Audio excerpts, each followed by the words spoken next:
Channel of Vadodara.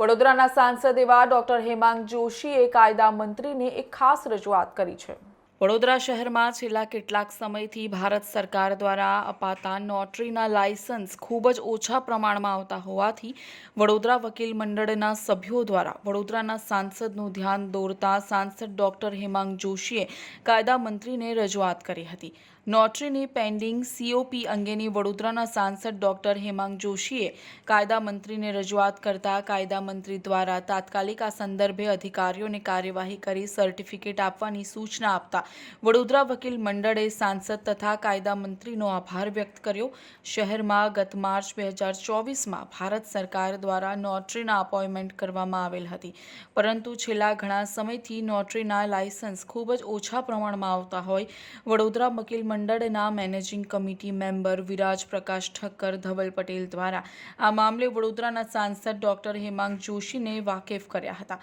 અને pending notary COP માટેની માંગ કરી હતી, જેના પગલે ગત તારીખ 28 નવેમ્બરના રોજ વડોદરાના સાંસદ ડોક્ટર હેમાંગ જોશીએ વડોદરા વકીલ મંડળના કમિટી મેમ્બર વિરાજ ઠક્કર અને ધવલ પટેલને સાથે રાખીને લોકસભામાં કાયદા મંત્રી અર્જુન રામ મેઘવાલજીને રજૂઆત કરતા કેન્દ્રીય મંત્રીએ તાત્કાલિક ધોરણે તેમના તાબા હેઠળના અધિકારીઓને બોલાવી વડોદરા શહેરના નોટરીના પેન્ડિંગ COP તાત્કાલિક ધોરણે કાર્યવાહી કરી વહેલામાં વહેલી તકે સર્ટિફિકેટ આપવા સૂચના આપી હતી। વડોદરા વકીલ મંડળ અને એમના સભ્ય શ્રી વિરાજભાઈ ઠક્કર અને શ્રી ધવલભાઈ પટેલ અને સર્વે વકીલ મંડળના જે પ્રતિનિધિઓ છે એમની જે રજૂઆત હતી કે જે નોટરીના સર્ટિફિકેટ ઓફ પ્રેક્ટિસ એ હજુ સુધી નોટરીનું જ્યારે અપોઇન્ટમેન્ટ થઈ ગઈ છે, પરંતુ અત્યાર સુધી એમના સર્ટિફિકેટ અલોટ નથી થયા, એને લઈ આજરોજ પાર્લામેન્ટ હાઉસમાં આપણા કાયદા મંત્રી શ્રીમાન અર્જુનરામ મેઘવાલજી સાથે મળી અને આ બાબતેની વિગતે ચર્ચા કરી અને કયા પ્રકારની શું તકલીફ પડી રહી છે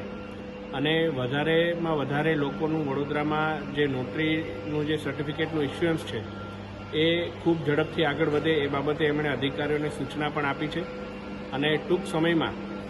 આ જે સર્ટિફિકેટ ઇસ્યુઅન્સની પ્રક્રિયા હાથ ધરવામાં આવશે અને વડોદરાના તમામ જેટલા પણ વકીલો જેમની અપોઇન્ટમેન્ટ નોટરી તરીકે થઈ ગઈ છે